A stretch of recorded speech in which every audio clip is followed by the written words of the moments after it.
Oi, gente, boa tarde. Vamos dar início, então, nosso evento mensal, Sexta da Mobilidade, que é um evento que faz parte, né, num conjunto de iniciativas do Observatório Nacional de Mobilidade Sustentável, que o Sérgio Aveleda, que está aqui com a gente, é o nosso coordenador e eu sou coordenadora adjunta.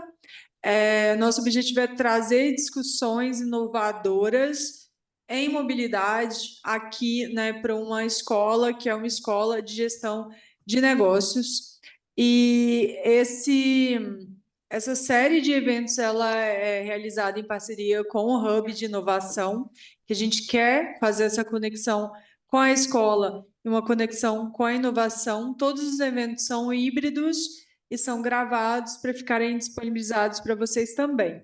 Então, a gente está aqui com a Carolina Fuad, do Hub. Ela é formada em Administração de Empresas pela Mackenzie, pós-graduada em Gestão de Projetos e com MBA Executivo no INSPER, com mais de 20 anos de experiência em relacionamento comercial, institucional e gestão de projetos. Atua no INSPER há 12 anos, gerenciando projetos acadêmicos e de inovação, no Hub de Inovação e Empreendimentos, líder do programa Human in Tech. Eu não me apresentei, mas eu sou Helena Coelho, né, coordenadora adjunta do Observatório Nacional de Mobilidade Sustentável, juntamente com o Sérgio Aveleda. Eu sou advogada, tenho mestrado e doutorado em Direito Urbanístico.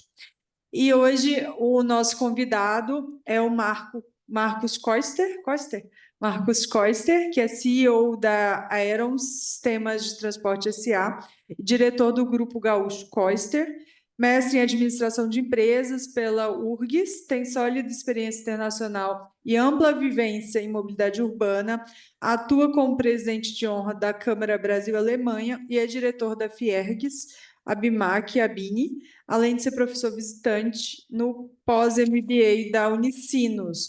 O Marcos, ele traz... Marcos, enfim, essa experiência é, sem dúvida, uma experiência que alavanca a mobilidade urbana no Brasil, é bastante inovador, e por isso a gente quis trazer esse diálogo para dentro do INSPER. Então, sem mais delongas, eu queria passar a palavra primeiro para a Carol, falar um pouco do Hub, falar um pouco dessa conexão com a gente, e em seguida a gente dá início com o Marcos e com o Sérgio. Bom, boa tarde. Eu trouxe uma rápida apresentação só para ilustrar, né, o que eu vou contar aqui para vocês. Mas, enfim, como a Helena mencionou, eu estou no INSPER já há 12 anos, então eu entrei para cuidar dos projetos acadêmicos, que são projetos que os alunos trabalham cases reais das empresas, aplicando a teoria que eles têm nos cursos, aplicando na prática com essas empresas. Então, para vários dos estudantes, essa é a primeira experiência profissional deles, né? Então, é um momento que eles... eu que tenho que passar, né? É um momento que eles têm para resolver, enfim, os cases e ter contato com o mundo corporativo pela primeira vez. Então, sobre o Hub de Inovação, a gente está aqui no INSPER, nossa missão, né, colada, obviamente, com a missão da escola, é desenvolver soluções inovadoras para os problemas reais das organizações. Então, aqui eu comentei com vocês esse primeiro item, que é o REP, Resolução Eficaz de Problemas, que foi a primeira disciplina lançada, então foi um projeto inovador para os cursos de graduação do Brasil, né? Então, foi um projeto piloto inovador, nenhuma outra universidade fazia até então. Hoje a gente sabe que uma ou outra universidade agora aplica cases desse tipo, mas no passado isso era muito comum em cases de pós-graduação fora do Brasil, né? E aqui no INSPER a gente foi um pouco mais ousado e colocou programas desse tipo na graduação. Então, o Resolução Eficaz de Problemas, ele desenvolve os alunos de administração. O Capstone é para desenvolver soluções de engenharia e tecnologia com os nossos alunos de engenharias e de ciência da computação, então são grupos multidisciplinares de alunos desses cursos, e o ON, a gente chama de ON, oportunidade de negócios, que daí é muito mais focado em pequenas empresas e startups, né? Então a gente ajuda ali a identificar e diagnosticar itens que possam impulsionar o negócio. E aí os outros 2 itens, que daí a gente fala de projetos um pouco mais complexos e duradouros com as organizações, que daí nada mais é do que ter professores e estudantes focados nos cases para desenvolvimento e implementação da tecnologia e do produto. Então, já não é mais um case menor, que tem o tempo específico ali, com os estudantes que estão ainda na graduação e precisam entregar ali uma banca final intermediária, eles têm entregas acadêmicas para fazer. Quando a gente fala de Inova Projetos e projetos customizados, daí já são 2 modalidades que o foco é olhar a necessidade da empresa, daí aqui tem investimento financeiro, nos primeiros não.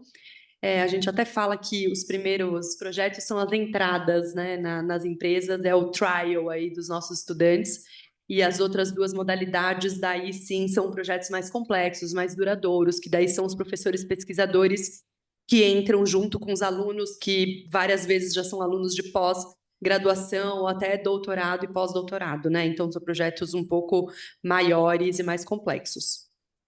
Aqui um pouco dos exemplos, só para ilustrar o que eu estou falando. Um que eu gostaria de destacar é esse do meio, né, que a gente fez em parceria com o Centro de Estudos das Cidades, que foi o acesso, a falta de acesso à internet no Xingu, e aí a solução foi desenvolver uma rede de comunicação para a população indígena, e aí os outros aqui ilustram bem também cases de mercado, né? Reduzir custo logístico e tributário. Tem esses outros aqui que era diagnosticar lesões, e aí os alunos desenvolveram software. Então, aqui tudo entrando mais na parte tecnológica, né? Tornar cirurgias para retirada de tumor, daí foi feito um sistema de realidade aumentada. Então, tem inúmeros exemplos que a gente poderia dar aqui. E eu falo em números mesmo, porque semestralmente são 30 projetos de cada uma dessas disciplinas. Então, a gente está falando de 90 projetos diferentes por semestre, com cases variados, em setores variados, em empresas variadas. Então, a gente fala de mais de 130 alunos por turma e por iniciativa, né?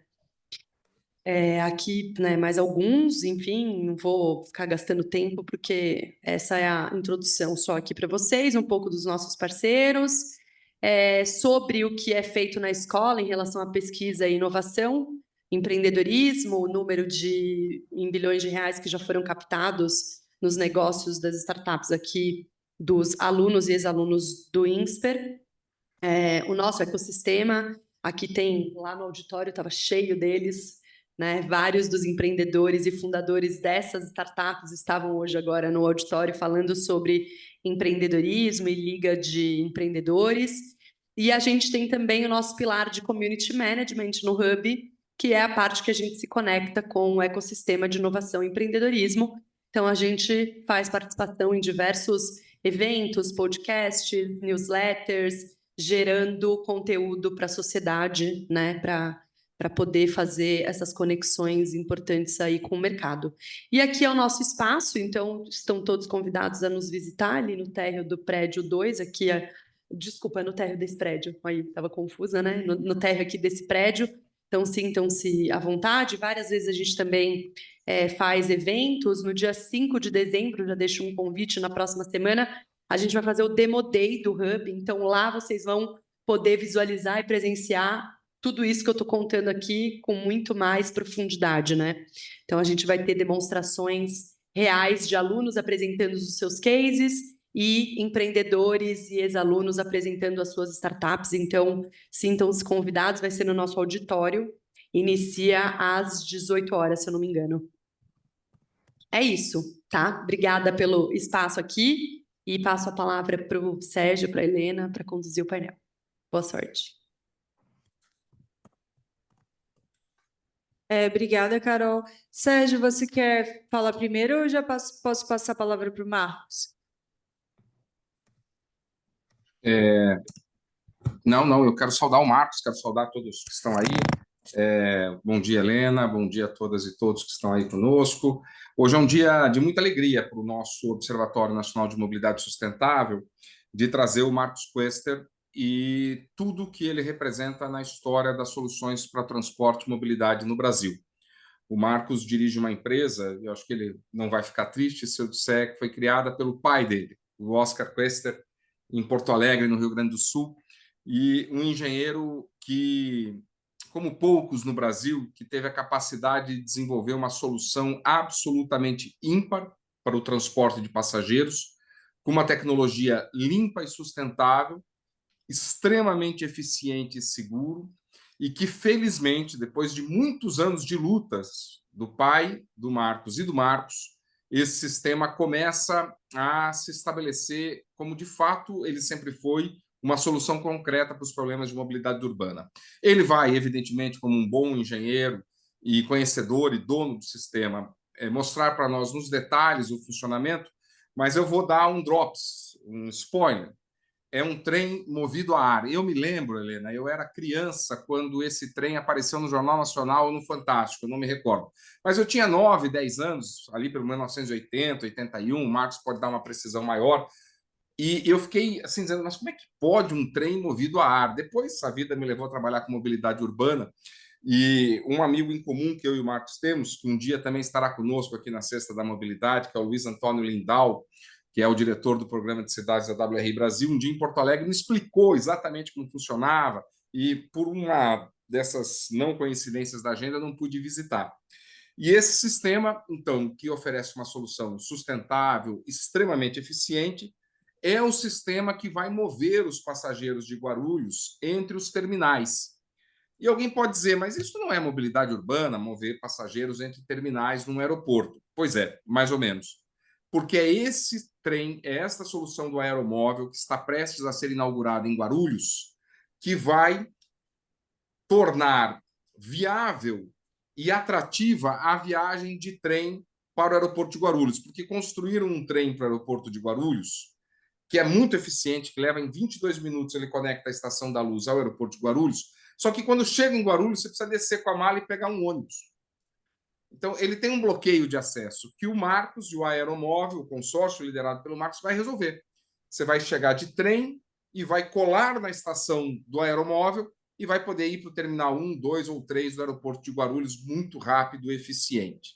E se você desembarcar num terminal, vai poder no outro. Mas esta conexão faz com que o projeto Aeromóvel de Guarulhos se conecte com um projeto de mobilidade urbana. Mas não só. Ele poderia ter uma aplicação muito interessante para soluções de média capacidade, de média demanda nas cidades brasileiras. Mas quem sou eu para falar disso? Eu quero devolver a palavra para a Helena, porque todos nós queremos ouvir o Marcos. Pedir mil desculpas, viu, Marcos? Eu estou em Curitiba participando aqui do seminário da UITP, que celebra os 50 anos do BRT de Curitiba. A UITP me convidou aqui para ser um dos palestrantes. E estamos aqui, então, celebrando um outro sistema, uma outra alternativa, uma outra ferramenta também desenvolvida aqui no Brasil pelo nosso saudoso Jaime Lerner, e que foi copiada em 196 cidades de todo o mundo. E estão aqui representantes da Malásia, da França, da Alemanha, de Portugal, dos Estados Unidos, apresentando os BRTs da Colômbia, que foram inspirados aqui na solução de Curitiba. Por isso, só por isso, Marcos, não estou aí com você. E lamento muito que não estejamos juntos, mas logo teremos a oportunidade de nos encontrar.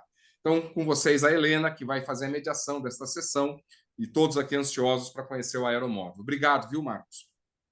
Obrigada, Sérgio. Acho que já passo, então, a palavra, sem mais delongas, para o Marcos, que vai apresentar esse sistema para nós. Estamos super curiosos. Obrigada. Condizente aqui com o Hub.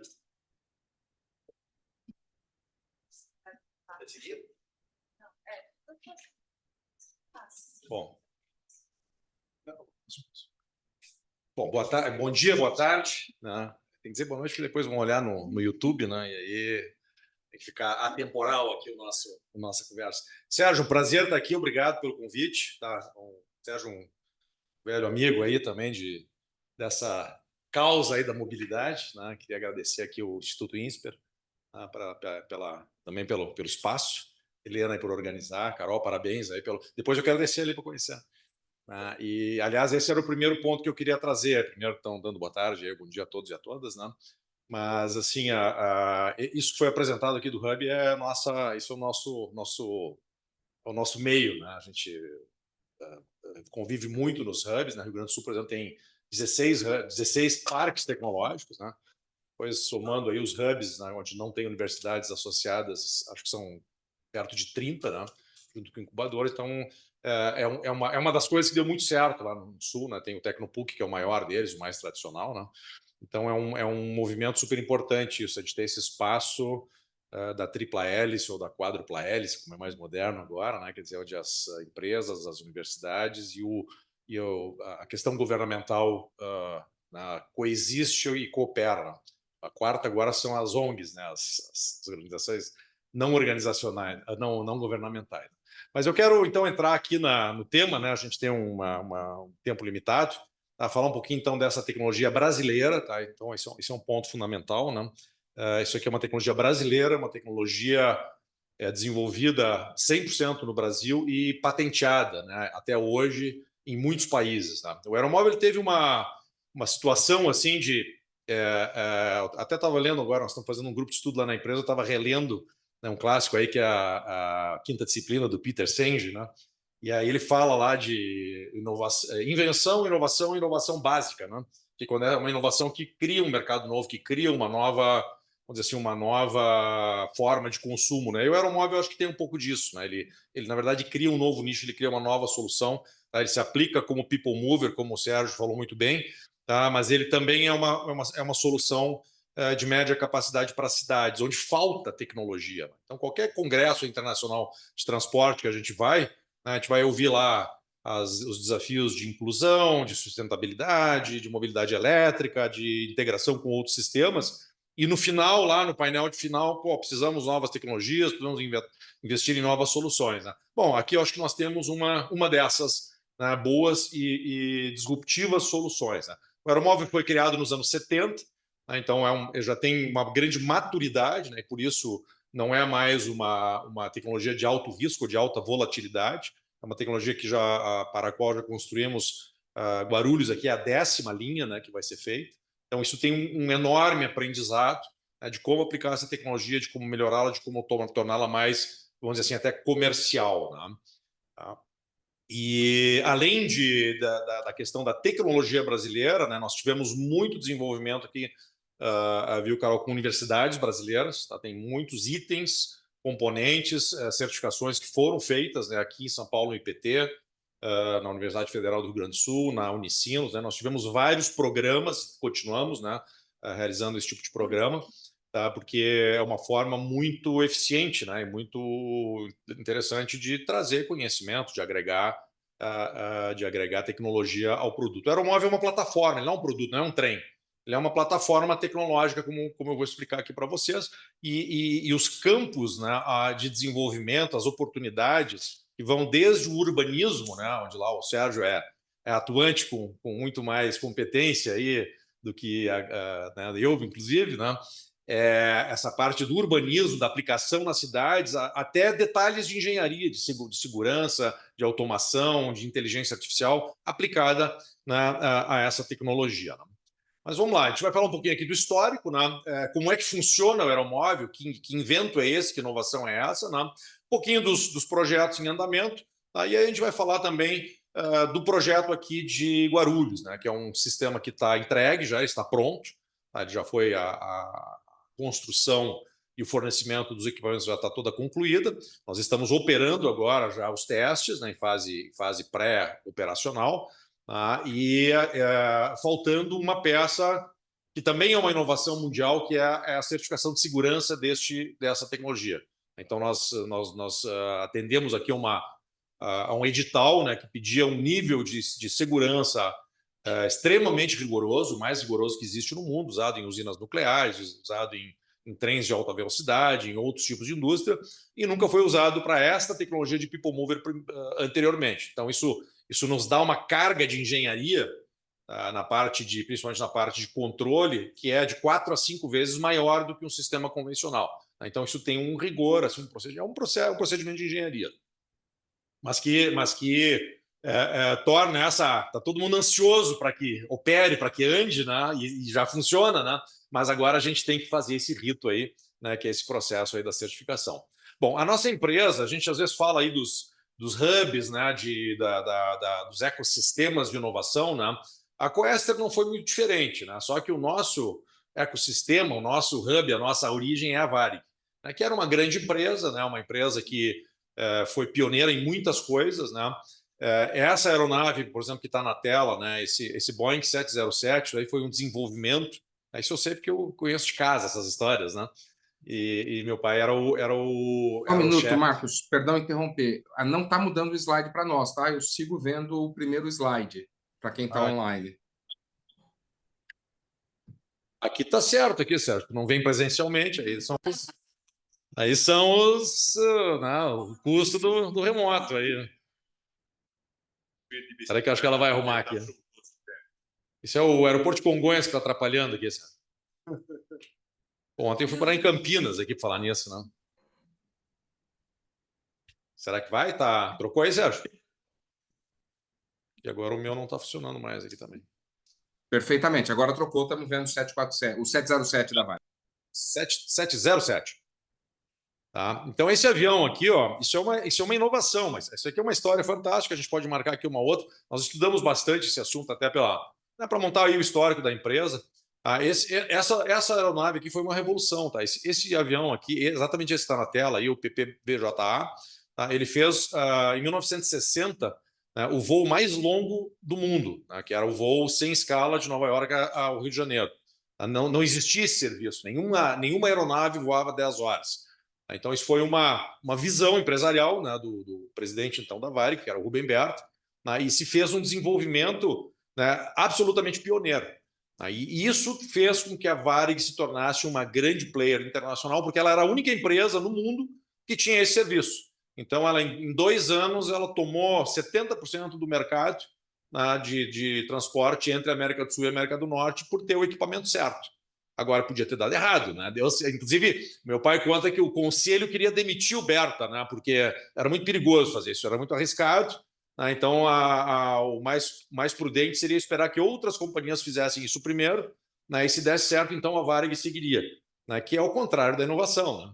E então, tu vê como às vezes, né, tem que ter a ousadia, tem que correr os riscos, né? E como muitas vezes pessoas inteligentes não entendem, né, o processo, né, de sair na frente. Quer dizer, se a Varig não tivesse feito esse movimento, né, provavelmente ela não teria tido a trajetória essa toda que a gente conhece. Né? Bom, mas então a história da nossa empresa está muito ligada à Varig, inclusive eu tenho os manuais lá, todos os manuais dos funcionários, com questões já de governança corporativa, Helena, sensacional. Tu lê aquilo, parece um negócio de BGC assim hoje. É muito atual, né? Eles tinham uma visão, e até porque era uma empresa, porque ela se comunicava com o mundo, né? Então a Varig tinha voo para Tóquio, tinha voo para Los Angeles. Então era uma empresa absolutamente global, né? Incrível isso, né? E nós tivemos então a sorte, né, e a competência de trazer esse know-how para dentro do nosso grupo, né, que são 2 empresas, a Coester, que é a empresa original, fundada em 1960, faz equipamentos para a área de automação industrial, né, e o Aeromóvel, que é uma spin-off ali dos anos 70, né, que é o sistema aeromóvel, que é a conversa aqui de hoje. Né. Meu pai é aquele terceiro cara lá de cabeça vermelha, lá, ó. Essa foto foi tirada no aeroporto de Renton, na Seattle, na fábrica da Varig, quando a equipe estava lá para trazer essa primeira aeronave para o Brasil e começar esses voos de 10 horas, né, que era uma coisa absurda. Né, o voo concorrente, né, se fazia essencialmente com aeronaves a hélice, os Caravelles, né, e levavam 36 horas. Né, tinha que fazer 2 ou 3 escalas, né, e esse negócio levava 36 horas. A Varig chegou lá com uma solução de 10 horas. Ele liquidou o mercado. Né? Então foi uma coisa que eu estou muito acostumado hoje a fazer esse tipo de voo, mas é fantástica essa história aí. Né? E os desafios tecnológicos, que não foi tão fácil assim como ali olhar na tela, né? Certamente isso trouxe uma série de desafios. Então, também o aeromóvel, vocês vão perceber algumas assim, questões da física, né, dos conceitos, né, da dinâmica de fluidos, que foram inspiradores, né, para o aeromóvel. E tem uma frase aqui, um episódio assim que meu pai contava muito, e que foi talvez a provocação aí, a espoleta lá, o Spark, né, que iniciou a pesquisa do aeromóvel. Né? A Varig era uma empresa gaúcha, né? Esse Varig significa Aviação Aérea Rio-Grandense, E esse Rio Grande não é o Rio Grande do Sul, é a cidade de Rio Grande. Ela fazia o voo Rio Grande-Porto Alegre. Então, esse é o nome Varig, né? E em determinado momento a sede da Varig foi transferida para o Galeão, para o Rio de Janeiro, né? Isso foi também ali nos anos 60. Então, o Berta, esse grande visionário, esse grande empresário, aliás, que dá o nome à rua ali na frente do aeroporto de Congonhas, né? Ele sempre reclamava do seguinte: pô, não é possível que a gente leva 1h10, 1h20 para ir a Porto Alegre, ou para vir ao Rio de Janeiro, e depois a gente leva 2 horas para ir para o Leme, que era onde tinham lá os alojamentos onde as pessoas, a equipe da Varig dormia, né? Então, pô, uma primeira visão de mobilidade urbana, assim, né? O problema não é mais aumentar a velocidade do avião, nosso problema agora é chegar no aeroporto. Aí está o desafio. E aí o meu pai, um cientista, um inventor, um cara, né, curioso, ele começou a pesquisar esse negócio de mobilidade nos anos 60. E dentro de uma empresa de tecnologia, né, e com possibilidade de andar o mundo, né? Então ele foi pesquisar esse negócio em Tóquio, na Alemanha, em Los Angeles, né, para ver como é que é essa história, né, da mobilidade. E essa pesquisa aí, que começou, digamos, aí, a partir dessa data aqui, né, que trouxe aí o que hoje é a tecnologia do aeromóvel. Muitos nos perguntam, mas isso é um monotrilho? Não, o monotrilho já existia aqui. O monotrilho é uma tecnologia dos anos 60, acho que até está aqui, ó. Então o monotrilho foi uma das visitas, ou algumas das visitas feitas de soluções que existiam de mobilidade elevadas em via segregada, mas que tem uma série de limitações técnicas. Tá? Então ali a visão que se tinha nos anos 60, né, é de que muito do transporte seria elevado, né, e o monotrilho se apresentava aí como uma grande solução. Né? O monotrilho de Tóquio foi inaugurado em 64 ou 65. Né? Depois a Disney usava também o monotrilho como talvez vocês não saibam, era uma patente da Disney, né? Então isso impediu um pouco que se proliferasse nos Estados Unidos a tecnologia do monotrilho, né? Mas de qualquer maneira uma referência. A gente tem monotrilho aqui em São Paulo, tem, né? E uma tecnologia que atende tem uma série de características, né? Mas, né, tem também algumas limitações, como o uso de pneus, né? Como a capacidade, o custo, o peso alto, né, desses sistemas, né? E na época a grande decepção ali destes sistemas aqui, principalmente o dos Estados Unidos, da Califórnia, que os veículos eram extremamente pequenos, né? eram muito apertados. Então, uma coisa que não serviria naquele modelo para transporte público. Bom, levitação magnética. Então, esse era o ambiente, aí, o clima que levou ao desenvolvimento do aeromóvel. Quando a gente olha aí os objetivos do desenvolvimento sustentável, né? Esse assunto aí agora está um pouco embaixo, de novo, aí, com a COP aí não tendo os resultados que se esperava nas últimas semanas, né? Ano que vem temos no Brasil, aqui em Belém, mas é impressionante, assim, nos anos 70 não se falava em sustentabilidade, em mobilidade elétrica, nada disso, que é quando o aeromóvel foi inventado. A primeira COP aconteceu em 72, em Estocolmo, né? Foi a primeira vez que as Nações Unidas começaram, esse negócio de emissões, nós temos que começar a olhar isso aí, acho que isso é um tema relevante. Então ali começaram as COPs, né? E depois foi aqui o Acordo de Paris, né? Então essa preocupação com a sustentabilidade, com o nosso impacto no planeta, né? Tem um pouco uma história de um paralelo, né? E vocês vejam como o aeromóvel ele nasceu numa época em que isso não era o assunto. Agora é impressionante como os conceitos que foram aplicados, porque aí tem uma boa engenharia, tem um bom propósito na tecnologia, né? Eles são absolutamente atuais. Quando a gente olha, sistema elétrico, sistema automatizado, o sistema tem pouquíssimas emissões, o sistema não usa pneus. Né? Então, quando a gente olha o cardápio aí de sustentabilidade, eu diria que o aeromóvel hoje é imbatível, né? Pelas suas características globais e pelo conceito, que não era de sustentabilidade, era o conceito de engenharia que levou a isso, que é a eficiência, né? De ter um sistema mais leve, mais barato, mais competitivo, né? E que isso era uma coisa que era um dos pontos de partida, dos preceitos, do pressuposto, né? De que o sistema tem que ser, do ponto de engenharia, bem concebido e eficiente. Né? Então, as cidades inteligentes também é um assunto mais recente, né? As cidades inclusivas, esse é o assunto do Sérgio aí, né? Cidades inclusivas, cidades sustentáveis, cidades inteligentes. Né? Isso também é uma onda aí que vem aí nos últimos, sei lá, 10, 15, 20 anos, né? E que trouxe alguns parâmetros novos. Tá? Um deles é a cidade para as pessoas. Então, o pedestre virou, né, a pessoa, e tem que ser mesmo, né, a pessoa e os pedestres viraram, né, o elemento mais importante no transporte urbano e no planejamento de uma cidade. Muito bem, a via elevada ela combina perfeitamente com isso, porque a via elevada ela sofre vamos dizer assim, até tem ataques também de algumas pessoas, né? Mas ela sofre assim um paradoxo, tá, urbanístico, porque sim, a via elevada ela traz um impacto visual, né? Tu vai botar ali uma estrutura, né? E aí um pressuposto do aeromóvel é de que essa estrutura fosse o mais leve e o mais discreto e o mais camuflada, né, dentro do meio urbano possível, né? Não ostentando, né, grandes pontes, grandes viadutos, né? E então, até neste ponto, né, hoje isso combina, tá? Porque como a gente tem que dar preferência para o pedestre, e o que vale realmente é o solo, né, é a área, né, o parque linear, a ciclovia, a mobilidade ativa, né? Então a via elevada ela volta como assim uma força triplicada, né, nesse aspecto. A gente teve, por exemplo, o grande desafio que nós temos com o aeromóvel são as áreas históricas das cidades, porque aí naturalmente existe uma questão arquitetônica, uma questão de preservação do acervo histórico e cultural, né? E muitas vezes realmente não dá para fazer, né? Vai botar um aeromóvel no Pelourinho, né? Óbvio que isso não é uma boa ideia, né? Mas em geral nas cidades, aqui essa foto da direita é uma foto em Porto Alegre, na linha piloto, foi construída na cidade, ela vai ser reformulada agora como um parque temático, né? Aqui a gente vê a perfeita integração, né? 1,5 km, né? 1 quilômetro essa linha. Essa linha ela foi a linha de demonstração, tá? Foi o nosso Boeing 707. Ela estabeleceu os parâmetros da média capacidade do aeromóvel, né? Então, o sistema de Jakarta, tá, que foi construído 10 anos depois, ele segue esse padrão, o sistema do aeroporto de Porto Alegre e o sistema aqui de Guarulhos também. Claro que a tecnologia evolui, né? Então é como você pegar um carro de combustão interna, né? Pô, ele tem pistão, tem virabrequim, tem caixa de câmbio, né? Isso é igual a um carro de 40, 50 anos atrás. Agora, a forma de fabricar os processos, os componentes, isso evolui.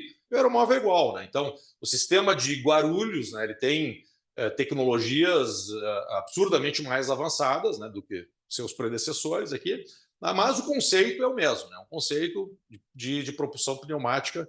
Isso continua sendo uma coisa muito única em nível mundial, né? Por isso que a gente fala que isso é uma inovação básica, né? Que ela cria um negócio, né? Uma solução, um nicho novo que não existe. Na verdade, o aeromóvel não tem nenhum concorrente direto, né? Pelas suas características, né? Então, como é que funciona? Como eu já falei, nós fizemos 9 linhas, né? Começa lá no Invento, né? O Invento está lá na primeira linha, lá de 50 metros, aquela cadeirinha lá, preto e branco. Isso aqui era vamos dizer assim, o primeiro teste experimental, né? Um veículo para um passageiro.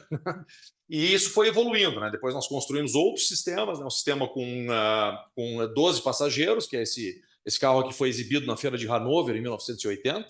Aí depois está ali aquela linha onde tinha as pessoas fazendo piquenique, que é o quadro da direita acima, né? Que é nossa prova de conceito para o uso urbano. Tá? Então é um sistema que já vai para a média capacidade. Ali nós implementamos pela primeira vez a viga de concreto, né? Que aqui, por exemplo, em Guarulhos já foi ampliada, né? Essas vigas têm 25 metros, aqui nós fizemos elas até 35 metros cada viga, né? São vigas bem espaçadas, com menos pilares. Depois construímos a linha de Porto Alegre, ali do aeroporto, que já tem 10, 12 anos de operação, e agora, né, o projeto de Guarulhos aqui, que está na fase de testes e posta em marcha em seguida, né? Como é que funciona o aeromóvel, então? O aeromóvel ele partiu, né, de uma provocação técnica, né, de ser um sistema, primeiro, em via elevada, quer dizer que pudesse ter a trabalhar de forma segregada do trânsito. Então, a gente tem aí 3 opções, né? Subterrâneo, em nível, com proteções físicas, né? E hoje em dia não se faz mais, né? Quer dizer, o Transurb lá no sul é assim, alguns metrôs no Brasil são assim, alguns em São Paulo, mas isso causa uma barreira muito ruim para a cidade. Linha 13 da CPTM, por exemplo, já é toda elevada, né? Exatamente para não ter a barreira dentro do meio urbano. E a terceira forma, né, mais visionária, é a via elevada, e que começou a ser explorado aí nos anos 60 como a grande solução aí da mobilidade, é a rota que o aeromóvel seguiu. O aeromóvel pode ser feito no nível do solo, pode ser feito em outras formas, mas ele brilha na forma elevada, porque ele é mais leve, ele é mais eficiente, né? E na forma elevada, no nosso entendimento, ele traz assim a melhor inserção urbana, né, possível. Tá? Então, como é que funciona, né? A viga do aeromóvel, essencialmente, é parte do seu sistema de propulsão. Aí tem uma diferença brutal comparada a qualquer outro modal hoje no mundo, né? Então, a viga do aeromóvel ela funciona primeiro como a base de sustentação, é onde o veículo anda, né? É a via dele, né? É a via elevada. Essa via elevada, ao mesmo tempo, funciona como um duto de propulsão pneumática. E aí vem a invenção, a propulsão pneumática, que foi a solução de todos essa investigação feita durante muitos anos, né? De como mover um carro extremamente leve. Você observa que o aeromóvel não tem motor a bordo, né? Então, ele não tem motor, ele não tem caixa de transmissão, ele não carrega combustível, ele não tem transformadores, né? Então, o conceito aqui, né, a provocação tecnológica é como fazer um carro o mais leve possível, né, que ele cumpre ali a sua função de levar as pessoas com segurança, né, mas que eu não precise carregar peso morto. Então, esse dilema do peso morto, tá, ele é o ponto central da vantagem do aeromóvel. Quando a gente dirige um automóvel, né, digamos, um carro de 1 tonelada, isso a gente já abstrai hoje, mas no fundo, do ponto de vista da física, é um absurdo, né? Porque pô, eu peso 90 quilos. Se eu dirijo um carro de 1 tonelada, né, eu estou levando 90% de carga de peso morto comigo. Né? Não é meu objetivo transportar a lata, né? Eu quero me transportar. Né? Então, a ineficiência do sistema e do peso morto, né, é um grande problema. E esses carros estão ficando cada vez maiores. O carro elétrico, por exemplo, ele traz um contraditório nisso, né? Porque o carro elétrico ele é mais pesado que o carro convencional. Então, tu está levando mais peso morto. Né? Então, ele diminui nesse aspecto, nesse capítulo, ele diminui a eficiência. Né? Ele é uma solução que está aí, eu acho que o carro elétrico veio para ficar. Né? Sou um defensor, né? mas assim, do ponto de vista da eficiência energética por passageiro, né? Ele, inclusive na Noruega, que é um país que está bem à frente assim, na base instalada dos carros elétricos, né? Onde é que está se observando um impacto, né? No desgaste dos pneus. Né? Então, os carros são mais pesados, na média, e por isso eles gastam mais borracha. Né? E isso tem um outro efeito, né? Que é o microplástico, né? E toda essa questão do detrito do pneu, né? Que é um outro problema aí, uma outra conversa. Bom, então, não sei se ficou claro aqui, mas o que a gente faz? A gente tem um ventilador estacionário, né? um turbogerador, né? A gente pressuriza o ar dentro do duto esse de concreto, né? E o aeromóvel, na verdade, ele funciona como um barco à vela, né? Só que a vela está embaixo do carro, ela está dentro do duto, né? E existe ali uma vedação de borracha, né, que impede que esse ar vaze, né, para a atmosfera. Então, na verdade, um pistão, né, é um longo pistão, né, que faz a movimentação. Né? Nós já tivemos uma controvérsia enorme, discussões infinitas, né, acadêmicas, inclusive, sobre a eficiência energética dessa solução, né, e aonde a conta fecha? A conta fecha é no peso total. Né? É óbvio que se a gente fizer uma transmissão, né, de movimento para pressão de ar novamente para movimento, isso incorre em perdas. Né? Só que o total da força necessária e o peso total do nosso veículo é tão mais baixo que isso compensa e torna esse sistema, né, extremamente eficiente. Né? Então, várias, né, sugestões. Tá, mas por que vocês não põem o motor dentro aqui, né, que é muito mais direto no eixo? Pô, se eu botar o motor dentro, primeiro, eu vou botar um monte de peso dentro do carro, eu vou ter que levar energia para dentro do carro, né, e aí toda a lógica do aeromóvel, né, se desmancha. Né? Bom, as patentes também, esse conceito aqui, só para fazer a gente está aqui num centro aí de inovação, né? Viu, Carol? Esse conceito aqui vamos dizer assim, do barco à vela invertido, né? Que é um conceito bem, é realmente um conceito, não é uma melhoria, não é um dispositivo. Essa ideia aqui, ela foi patenteada em 77, está em 6 países: né? Brasil, Estados Unidos, Alemanha, França, Reino Unido e Japão. E isso foi a base da propriedade intelectual da tecnologia. Né? Porque parece, pô, mas esse troço é muito simples, alguém já fez, né? E não, né? A gente fez, então, na época, uma pesquisa, e isso foi talvez um dos cases de patente mais assim, robustos, né, que já foram feitos no Brasil. Não? Hoje, claro, essas patentes são dos anos 70, as originais todas já expiraram, né? Hoje nós temos novas patentes, né? O sistema de desvio, como é que funciona, a vedação, como é que faz ela mais eficiente. Então, né, vai se Hoje temos, acho que em torno de 40 patentes válidas, tá? Em vários países. Aqui, então, esse conceito do peso morto, né? Então, a gente pode ver aqui eu fazer aqui, na verdade, né? Mas a questão do peso morto, né? Então, a gente tem 50 quilos aqui, de 50 a 100 quilos, né, de carga ou de peso morto por passageiro. Essa é a vantagem. Em qualquer outro sistema urbano, né, a gente vai ter que carregar mais peso para cada pessoa. Né? Quem é que compete hoje com o aeromóvel aqui? A bicicleta elétrica. Essa é melhor do que o aeromóvel na relação peso morto, carga útil ou peso morto passageiro. Porque a bicicleta pesa aí 15, 20 quilos, né? Então, o próximo posicionado aqui, né, depois do pedestre, que é a melhor eficiência possível, né? Então, o aeromóvel aqui tem essa. E aí está, né, justamente a inovação e a vantagem econômica que isso traz. Isso aqui é um estudo feito também pelo trabalho de mestrado lá da Universidade Federal do Rio Grande do Sul, que é um comparativo justamente do custo de energia por passageiro. Então, isso aqui mede quantos watts tu gasta em cada um dos modais para transportar uma pessoa 1 quilômetro. Então, a gente vê aqui que o aeromóvel é na faixa de 30 watts, né, por passageiro quilômetro. Lá na outra ponta, a gente tem o ônibus. Então, vocês veem aqui que tem uma proporção aqui de 1 para 5. Tá? Então, a gente já tem... o aeromóvel é 80% mais eficiente. Né? Então, eu brinco que isso aqui é a lâmpada de LED, né, da mobilidade, porque a diferença é muito grande.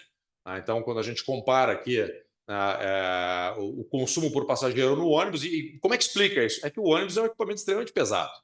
Então, isso custa, não é? Na verdade, o ônibus gasta mais energia movendo a si próprio do que a carga que ele está carregando. Né? E isso no aeromóvel inverte. Tá? E na linha laranja aqui, a gente tem a situação fora do pico, quer dizer, quando esses veículos estão vazios. Então, vocês veem que o aeromóvel continua sendo extremamente eficiente. Por quê? Porque ele todo é muito leve. E olha o que acontece com o ônibus. Né? Pula para 400 watts por passageiro. Então, aqui nós temos uma diferença nos extremos de 1 para 5, né? Quer dizer, 20% da eficiência e do consumo energético. E fora do pico, né, isso sobe para 90% essa diferença, 1 para 10. Né? Então, esse aqui é o... Peraí, não está andando aqui o negócio dela. Bom, alguns projetos, né? Então, hoje nós temos em operação o People Mover de Porto Alegre, que é o único People Mover em funcionamento no Brasil. Neste momento não está em funcionamento, porque ele foi inundado pela enchente. Todos os equipamentos foram perdidos, né? Porque esses equipamentos eles foram... Não é essa inundação do aeroporto Salgado Filho, não é uma zona, uma região de risco para inundação, foi uma coisa absolutamente extraordinária o que aconteceu, né? Então, todas as salas de máquinas do aeromóvel de Porto Alegre foram inundadas, foram perdidas, né? Tudo foi condenado. Ele vai ter que receber agora um retrofit total, né, dos seus equipamentos. E essa é uma linha operada pela Transurb, né, pelo metrô de Porto Alegre. Então, ele é o proprietário. Né, e esse sistema conecta o aeroporto Salgado Filho ao Transurb. Aqui dados e fatos, né, voltando aí ao viés científico, né? Dados e fatos, consumo total de energia e consumo de propulsão. Então, esses aqui são dados medidos pela Transurb, tá? Esses aqui são dados reais. A gente tem aqui o número a quantidade de energia gasta durante o mês, né, ao longo do ano. Né? E essa barra aqui alta é o total de energia do sistema. Essa barrinha mais escura aqui, que é mais ou menos um terço, né, do consumo, essa barrinha aqui é a propulsão. Isso aqui é o ar-condicionado das estações. Então, aqui vocês já começam a perceber o impacto energético, a eficiência energética dessa tecnologia. Quer dizer, a propulsão, nesse caso aqui, as duas estações são climatizadas. São pequenas as estações, mas as duas são climatizadas. Então, a climatização da estação no verão, principalmente nos meses de verão, ela gasta 2 vezes mais energia do que o sistema para operar. Né? Então, a gente vê assim, que ele realmente vem para um patamar, né, de não só aquela questão, não só elétrico, mas muito eficiente também do ponto de vista da energia elétrica utilizada.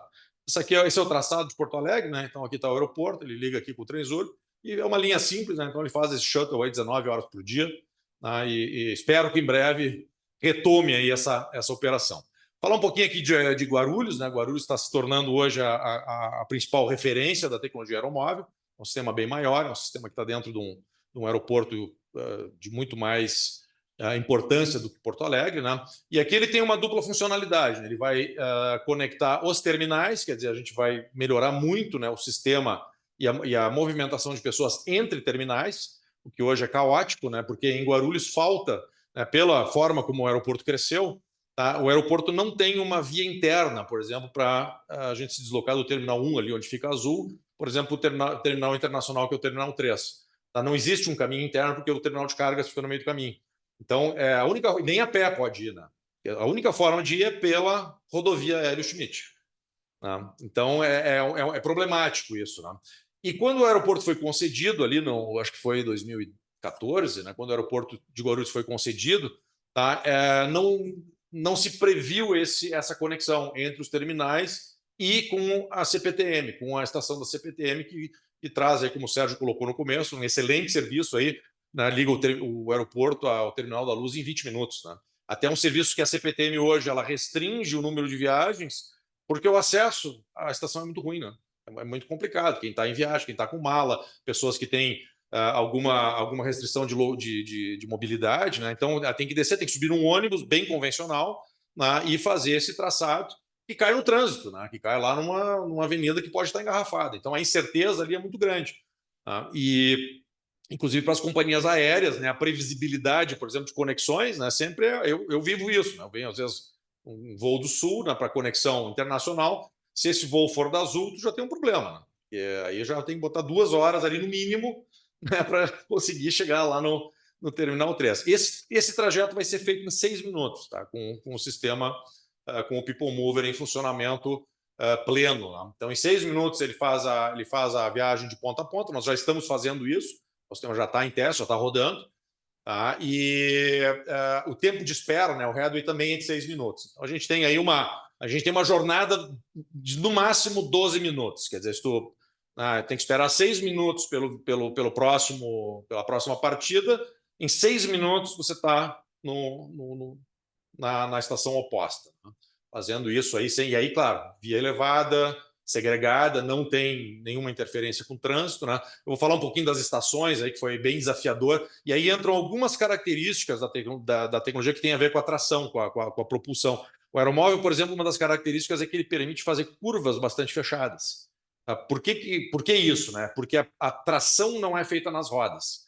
Então, qualquer sistema de trem, o trem, né, trens não tem diferencial como os automóveis. Né? Então, o diferencial é que permite o automóvel fazer, por exemplo, curvas, né, numa esquina. Então, uma roda ela vai percorrer um raio maior do que a roda externa, anda mais que a interna. O mecanismo que permite isso é o diferencial. Trem não tem diferencial. Né? Então, o trem ele tem que fazer curvas muito, muito suaves, né, para que o sistema de rolamento, que é fixo, que é sólido, né, possa fazer essas curvas. Né? No caso do aeromóvel, nós não temos tração na roda. Então, as rodas do aeromóvel são soltas. Tá? Então, ele pode fazer curvas apertadas. Eu não preciso da roda para tracionar. Tá? Então, a tração, como ela vem desse sistema pneumático, né, as rodas têm um papel diferente no aeromóvel, que é simplesmente, de fato, ser um rolamento.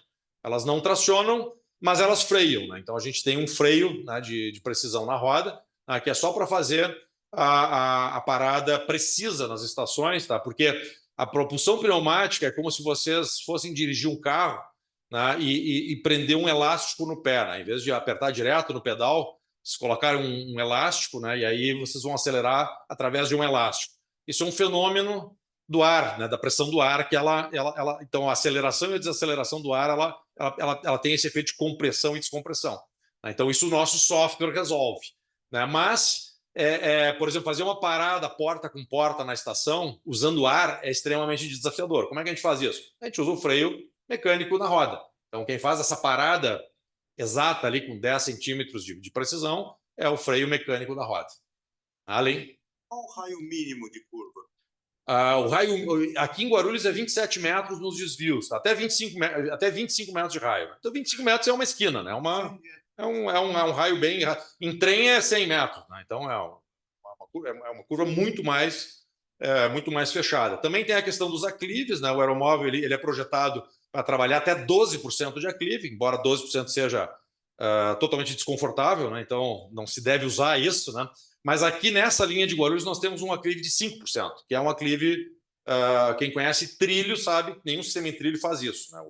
Os trens eles normalmente chegam ali a 2,5%, 3% de aclive, e já é considerado assim, uma coisa muito radical isso, né? Ali em Guarulhos, pela geometria do aeroporto, né, ela obrigou isso, nós temos um aclive de 5%. 5%. Né? E já foi testado. Né? Essa era uma das, vamos dizer assim, uma das verificações importantes que nós tínhamos que fazer, porque uma coisa é o projeto, é o dimensionamento da propulsão, dos motores, do peso, né?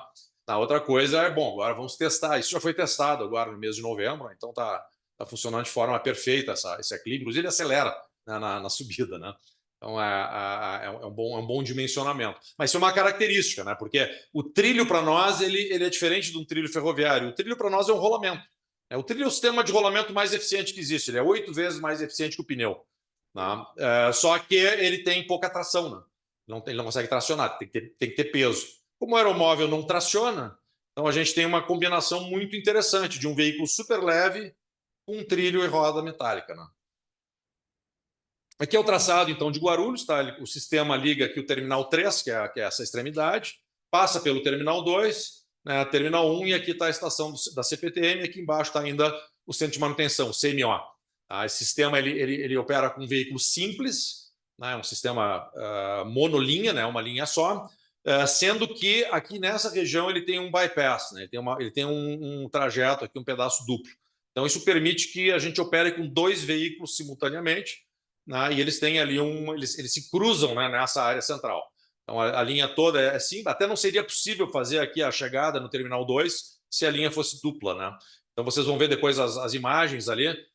Quem for a Guarulhos, qualquer terminal sai em Guarulhos, já vai ver o aeromóvel. A linha está lá, ela foi uma obra que trouxe nenhum impacto à vida do aeroporto, né? Então foi todo construído ali silenciosamente, né? As estações já estão concluídas, a linha já está concluída, os equipamentos todos estão instalados, né? E vai permitir, então, fazer esse trajeto em 6 minutos, né, também com esse headway de 6 minutos. Aqui estão as estações, tá? Então, vou começar por baixo aqui, tá? TPS-3 é uma estação que foi anexada ali ao terminal de passageiros, uma área que já existia. Então, aqui foi bastante simples aqui a adaptação. A TPS-1 foi uma estação totalmente construída. Aqui vocês já percebem como as estações do aeromóvel são pequenas, né, como elas são reduzidas propositalmente. E foi pensado assim, justamente para ter menos impacto, para ter menos custo, para ter menos manutenção também. Né? A CPTM também já havia uma previsão para esse serviço, então aqui foi só basicamente remoção de uma parede, né? E o sistema foi projetado então para chegar na estação da CPTM. Aqui, quando vocês aqui para o trem, né? Aqui vocês já estão no andar, né, do serviço do trem de Guarulhos. Né? Então basta atravessar ali a avenida e já pegar o trem. Ele ficou muito na verdade, a estação da CPTM ela já foi muito bem concebida, né, para receber o People Mover. Né? E a estação 2, essa sim. A estação 2 foi o grande desafio, né? O Terminal 2 é o maior terminal, 80% do trânsito de Guarulhos está concentrado no Terminal 2. É um terminal muito antigo, né? Um terminal que foi projetado nos anos 70. Tá? Ele foi construído, foi inaugurado acho que em 85, né? E a documentação, assim, ele era muito antiga, né? aquelas impressão azul lá, aqueles blueprint, né? E muita coisa que não foi feito as built, né? Quer dizer, não foi corrigido o projeto não foi atualizado conforme obras, né? Então tinha muita coisa que tem que abrir a parede e ver o que tem, né? Porque ninguém sabe, né?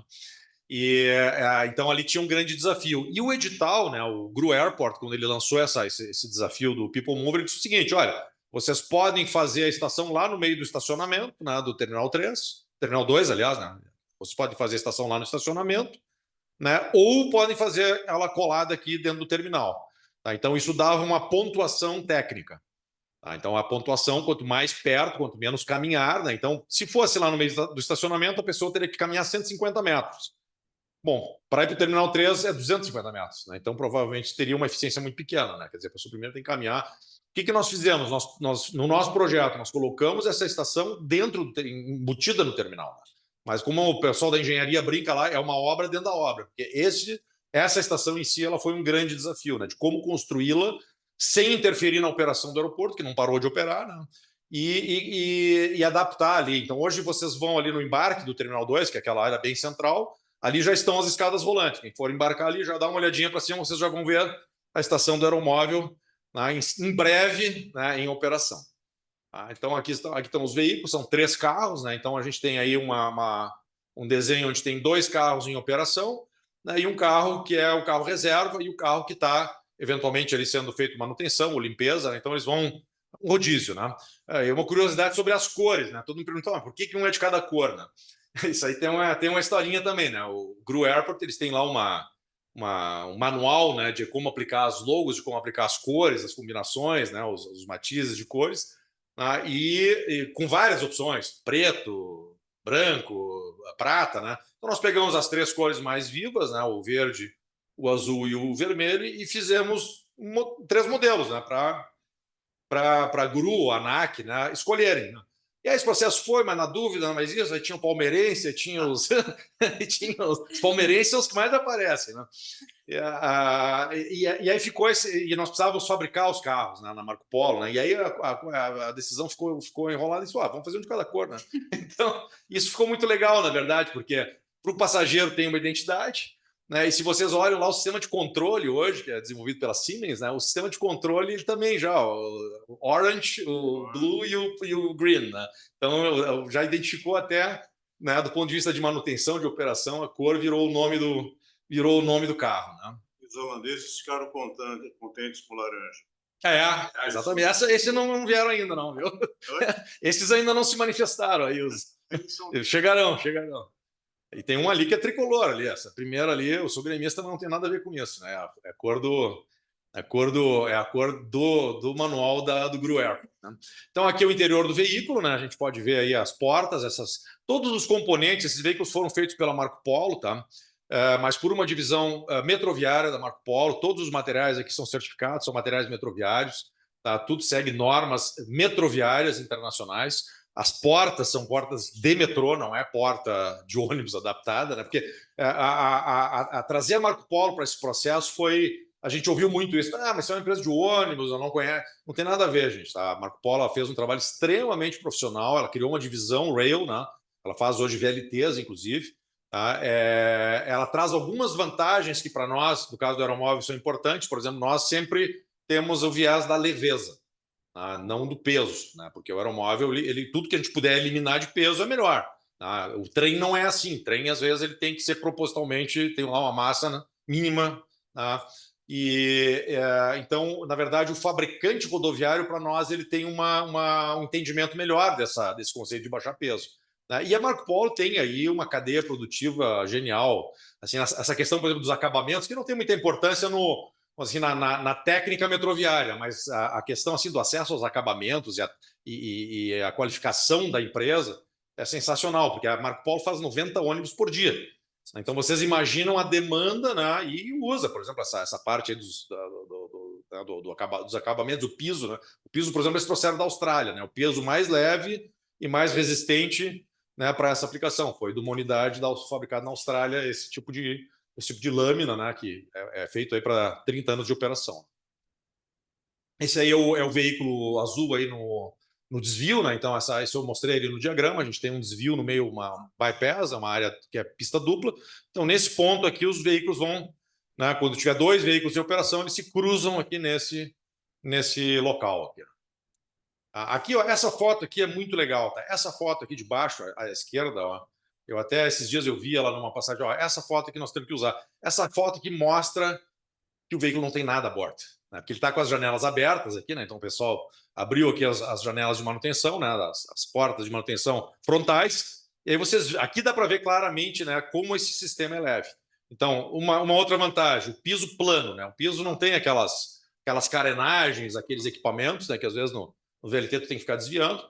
Então aqui representa muito bem aquele conceito que eu falei lá no início, que é a absoluta leveza do sistema. Né? Aqui vocês podem ver também a placa de propulsão, né? Aqui o pessoal está na área de manutenção, né? Então vocês podem ver, né, a placa de propulsão que fica embaixo do veículo. Né? E claro, aqui na garagem o tubo é aberto, que é para poder fazer ali, né, todo o acesso a todos os equipamentos. Aí. Isso eu também não comentei, na verdade, a terceira função da via, né, a nossa via, então, ela tem, primeiro, né, ela é a via de movimentação, a via de sustentação do carro. Segundo, ela é o duto de propulsão pneumática. E ela tem uma terceira funcionalidade, que é a saída de emergência. Né? Então, por isso que ela tem essas portas frontais aqui. Né? Então, isso é uma saída de emergência. Essa porta ela abre, né? E numa situação, por exemplo, Porto Alegre em 10 anos nunca aconteceu. Né? Numa situação assim, extrema, os passageiros podem caminhar por cima da via. A gente não tem alta tensão na via. Né? A gente tem um terceiro trilho ali que é para alimentar os ar-condicionados do carro, mas a tensão não é alta. Não é fatal no caso, né? E protegida, evidentemente, né? E isso traz uma solução ali de saída de emergência. Tá? Aí vou falar de outra coisa, né? O aeromóvel, por exemplo, como ele não tem motor a bordo, né, a gente tem um propulsor estacionário. Nós temos, por exemplo, uma coisa que nenhum outro sistema tem, nós temos redundância de motor. Né? Porque como eu não carrego o motor, né, a gente tem, na verdade, múltiplos motores ao longo da via. Então, se um motor tiver um problema, né, uma indisponibilidade ou pifar, né, aqui no caso nós temos 5 propulsores nesse sistema. Então, tu tem redundância de motor. Então, a probabilidade de um veículo aeromóvel ficar inoperante, né, no meio da via é muito baixa. Né, porque aí eu tenho que perder todos os motores, né, ou alguma coisa que impeça, né, o carro de rodar, por exemplo. Aí sim. Tá? Mas qualquer outro sistema com motor embarcado, bom, se esse motor pifar, provavelmente, né, tu vai ter que fazer um recolhimento desse veículo. Né?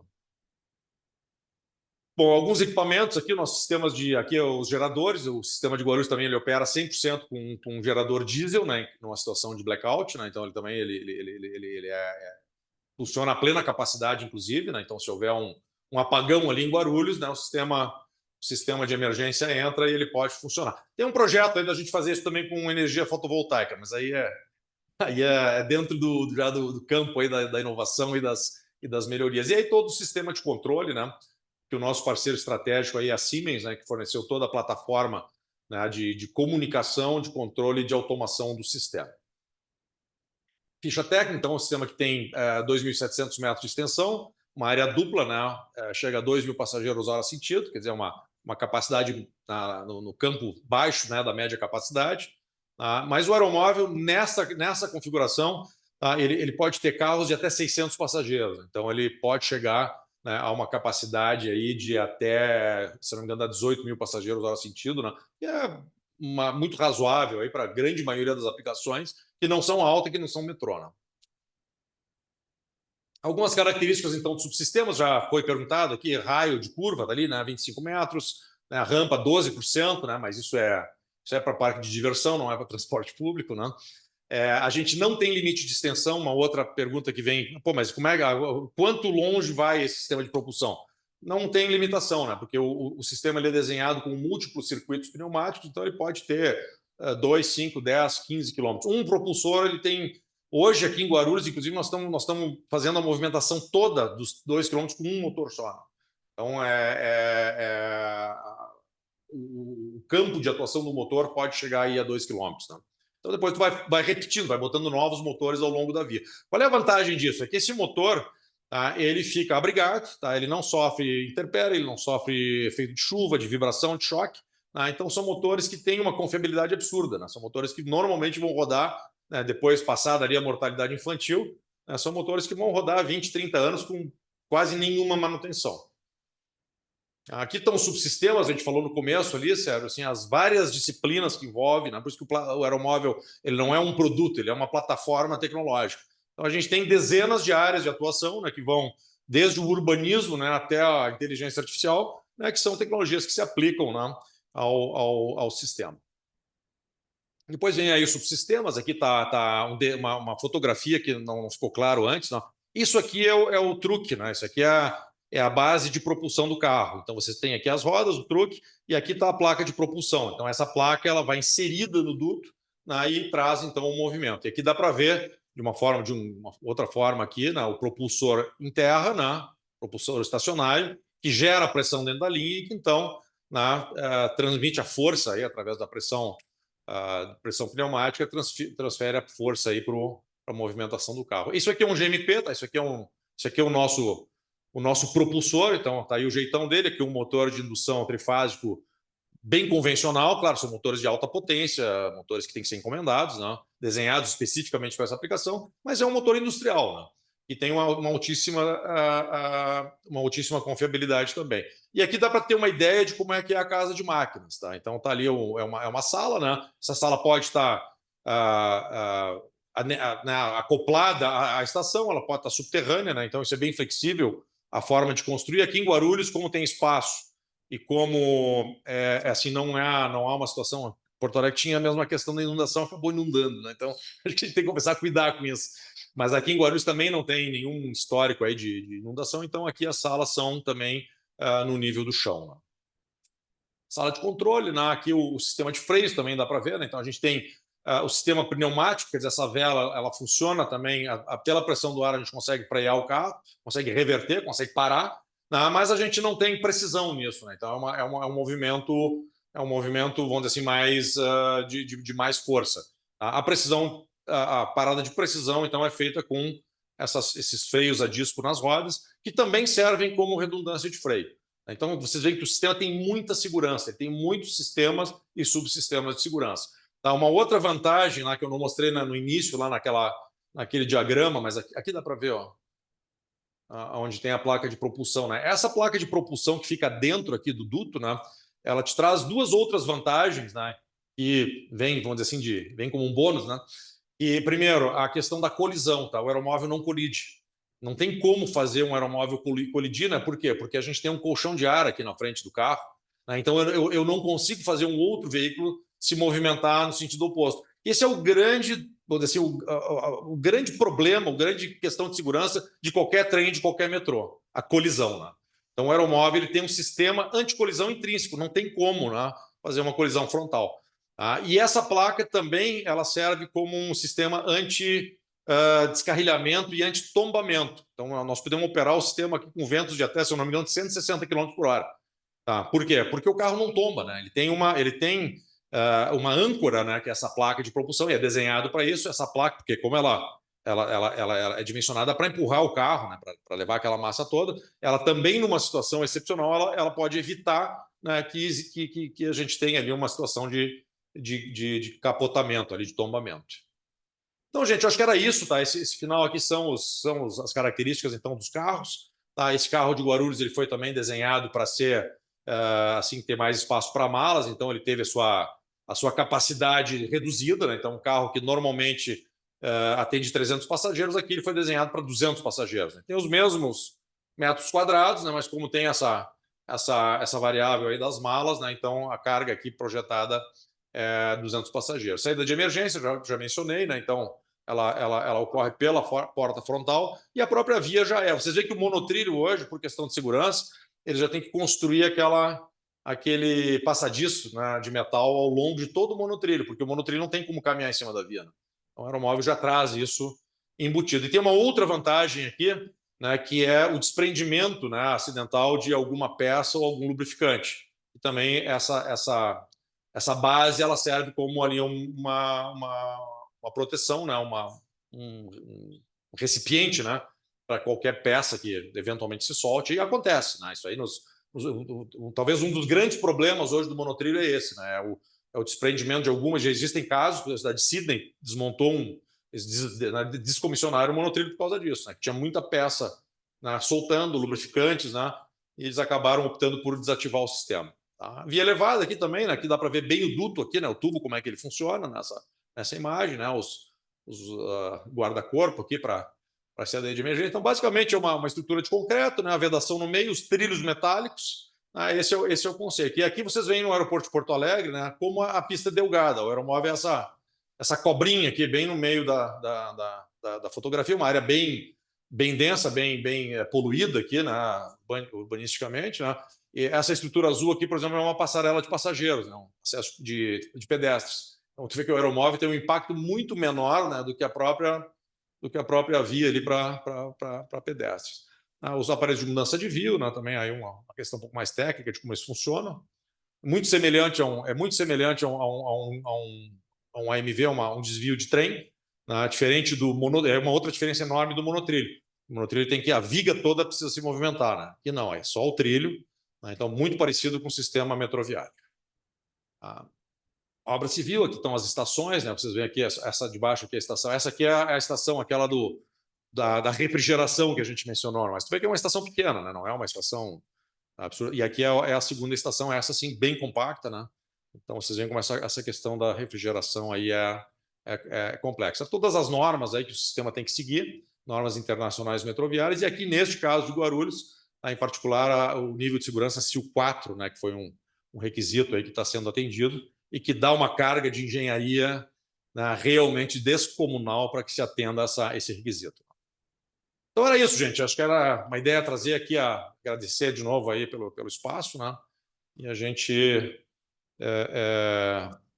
todos aqui muito ansiosos aí para poder realmente ter a operação com o público assim que possível, né? Obrigado.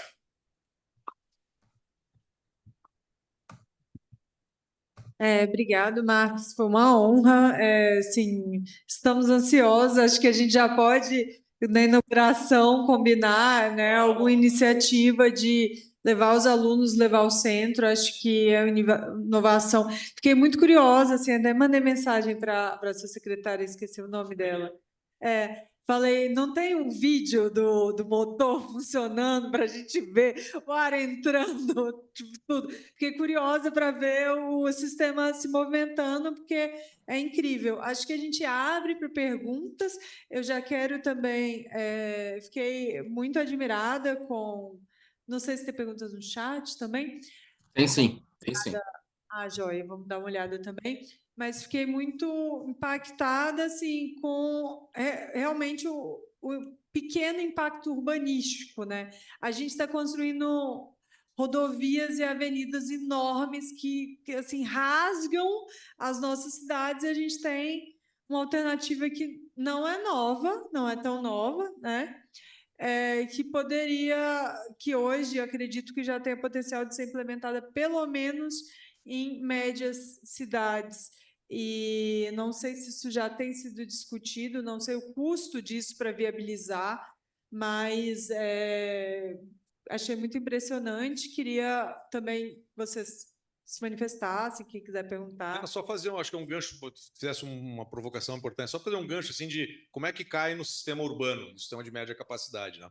Então, esse invento, quando apareceu lá nos anos 70, ele chamou a atenção do Ministério dos Transportes. Então, aquela linha lá que eu mostrei, que tem o pessoal fazendo piquenique, né, que é a nossa linha conceito, tá? Ela se propôs a fazer o seguinte: nós queremos viabilizar o aeromóvel para a FINEP, foi uma apoiadora daquele processo, né? Nós precisamos de carros que possam dar essa capacidade de média capacidade. Na época, o projeto disso eram 10 mil passageiros hora sentido, né, que atende a grande maioria dos corredores, né, inclusive dos BRTs, né, e fazer isso, então, em concreto e com esse veículo, né, que é o mesmo veículo aqui, o tamanho do veículo é igual ao fabricado em 82, que é um veículo para 300 passageiros. Então, foi importante, e hoje esse negócio deu uma volta no mundo dos aeroportos, Porto Alegre e agora Guarulhos, né?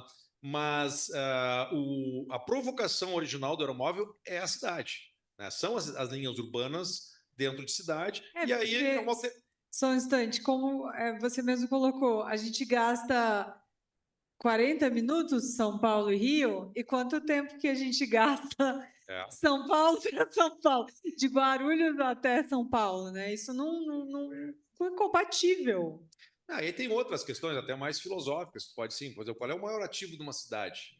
Assim, por exemplo, se fosse fazer um balanço do CNPJ do município, qual é o maior ativo que a cidade tem? Na minha opinião, são as ruas. As ruas têm um valor incrível, tanto é que qualquer desapropriação é inviável hoje, né? Então, o valor do metro quadrado de rua é o negócio mais precioso que uma cidade tem. E aí a gente usa isso para estacionar carro, né, para fazer coisas que não são no melhor interesse do cidadão.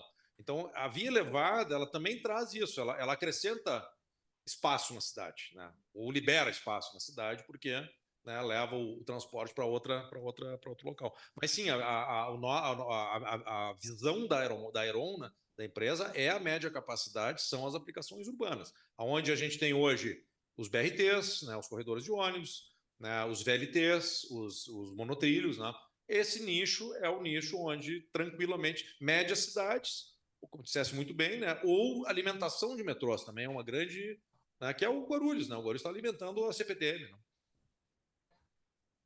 Bom, gente, vocês podem... Quer perguntar? Eu vou dando uma Tem olhada. pergunta no chat, Helena. Tá, Quer que eu faça daqui? pode ser, pode ser. Tem perguntas do Rafael Drummond, que é um grande especialista em mobilidade urbana e desenvolve um trabalho muito legal. Ele faz algumas perguntas, né? Primeiro, Marcos, uma pergunta que também acho super interessante a respeito do projeto de Canoas. A gente sabe que em Canoas tem um projeto grande de implantação do aeromóvel como solução de mobilidade urbana. Então, o Rafael pergunta por que parou o projeto de Canoas, né? Por que não saiu e se existe a possibilidade dele ser retomado. Aí depois ele complementa. Como foi o processo de planejamento para a implantação disso em Canoas, né? Como foi feita a opção pelo aeromóvel e quão diferente o projeto de Canoas é dos projetos de People Mover dos aeroportos, né? E ele complementa com mais duas perguntas, mais três. Quais são as ferramentas usadas para o planejamento dos traçados e localização das estações? Se existem outros projetos sendo estudados e quais são as perspectivas de expansão do sistema para outras cidades? Acho que eu não vou lembrar de todas as perguntas, mas vamos lá. Eu vou te ajudando daqui. O primeiro ponto, assim, Sérgio, tá? E obrigado aí pela pergunta, tá? Acho que o primeiro ponto, assim, People Mover, né? Existem soluções elétricas elevadas, automatizadas para transporte de passageiros? Sim, existem os People Movers, tá? Qualquer aeroporto, por exemplo, dos Estados Unidos, todos os Tier 1, né? Agora está terminando o sistema de Los Angeles, que era o único aeroporto que não tinha People Mover, né? Então, essa tecnologia existe, ela está disponível há muito tempo, né? Todos os grandes aeroportos têm, alguns têm até dois, tem na área ar, tem na área terra, né? E qual é o problema ali, Sérgio? O problema é que o People Mover é caro, né? O People Mover custa, né? O último implementado que foi em Tampa, na Flórida, tá? O preço médio do quilômetro é de 120 milhões de dólares. Tá? Então, isso tá, cara, isso começa a chegar perto do metrô, quase, em termos de custo, né? Tá falando aí de 700, 800 milhões o quilômetro. Tá? Tanto é verdade, tá, que os players tradicionais de People Mover, tá, que são a Bombardier e a Mitsubishi, em Guarulhos eles nem apresentaram proposta, né, porque custaria 2 bilhões. Né, esse sistema, né, ele foi orçado em 300 e poucos milhões de reais. Né? Então, se a gente fosse num People Mover tradicional, né, ele é uma tecnologia que ainda é muito cara. Porque a gente pensa, por que não usa dentro da cidade? Miami tem, na verdade. Né? Mas são muito poucos os casos. Né? Bom, agora vamos lá para Canoas. Né? Canoas foi um projeto visionário. É um projeto visionário, né? Porque não é um projeto que foi encerrado. Né? Ele é um projeto conturbado, eu diria. Né? E ele foi inspirado a partir da inauguração do sistema do aeroporto de Porto Alegre. Né? Então, a prefeitura nos procurou, realizou estudos na verdade, nem fomos nós, a Transurb, né, fez um estudo de viabilidade de aplicar a tecnologia aeromóvel no meio urbano. Né? Então, um sistema no total, em Canoas são 18 quilômetros, né? E a visão ali que a prefeitura trouxe foi de uma transformação da cidade. É uma cidade média, cidade de 350 mil habitantes, né? De que existe o metrô, hoje, né, a Transurb atende a cidade, né, quarta cidade, existe um sistema de ônibus que alimenta esse metrô. Então, o conceito que foi desenvolvido para Canoas é que os alimentadores, né, do metrô fossem no modal aeromóvel, né, e que os ônibus, por sua vez, alimentariam o aeromóvel. É um projeto, na minha opinião, muito bem concebido, né, um conceito super interessante, transformador, na verdade, é bem disruptivo para a cidade, né? Muda a lógica da mobilidade. Tá?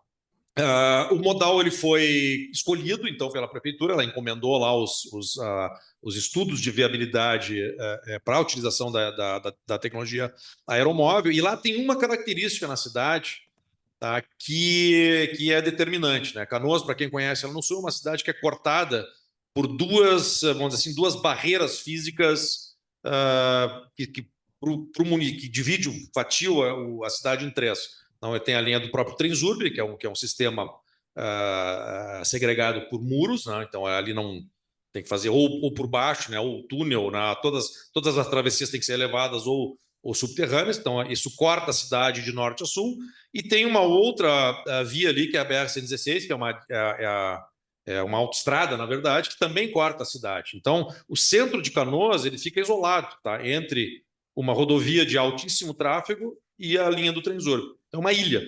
né? Então, qualquer sistema transversal ali de mobilidade, obrigatoriamente teria que ser elevado.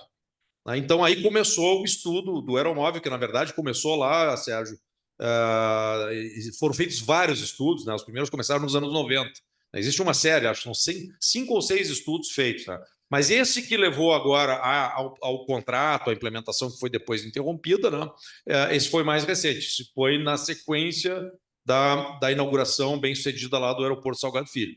Né? Aí nós tivemos um lugar que para nós, como empresa, foi muito complicado. Né? Se tornou um lugar que a gente sempre evita, né, esse tipo de conflito, que é o conflito da política. Né? Então, houve ali claramente uma disputa política em torno do projeto, né? Se aplica, se não aplica, se é essa ou não é essa tecnologia. Né?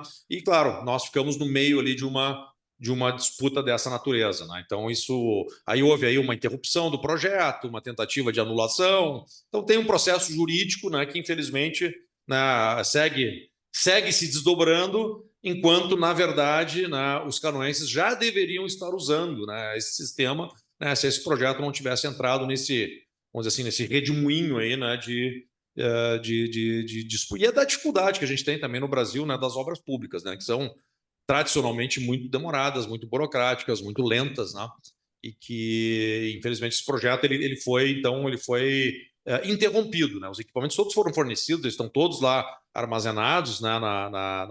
Já foram, inclusive, faturados, né?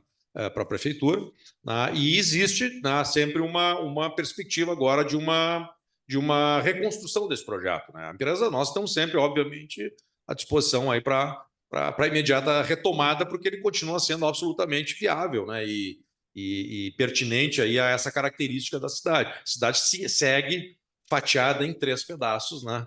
E hoje sem nenhuma solução de mobilidade eficiente, né, para essa solução. Não sei se eu respondi todas aí, Sérgio. Acho que sim. Talvez tenha faltado, mas eu acho que por uma questão aqui também de tempo, a gente pode ver se tem alguma outra pergunta. Eu tenho uma que é bastante rápida, mas eu tenho muita curiosidade de saber. Qual é a capacidade máxima de transporte de passageiros hora sentido desse sistema? Olha, se a gente usar, agora eu vou me trair aqui pela aritmética aqui, mas o aeromóvel ele pode chegar a 24 mil passageiros hora sentido, tá? Que é a frequência vezes o tamanho dos veículos. Né? Os veículos, aí, aquela coisa, o que a engenharia permite, o que está desenvolvido, o que está testado. Tá? A capacidade do veículo de 600 passageiros, Sérgio, essa é testada. Tá? Como é que eu digo que é testada se o carro só tem 300? Tá? A questão é o seguinte, o aeromóvel ele tem um sistema de dupla propulsão. Tá? Eu consigo operar ele com pressão, né? E consigo operar ele com sucção. Aí eu consigo fazer as coisas ao mesmo tempo. Eu consigo aplicar pressão de um lado e sucção do outro. Então eu tenho o dobro do empuxo, né, com essa configuração. Então, como a gente opera apenas com um propulsor, o carro de 300 passageiros, né, com 2 propulsores, né, isso é uma situação demonstrada.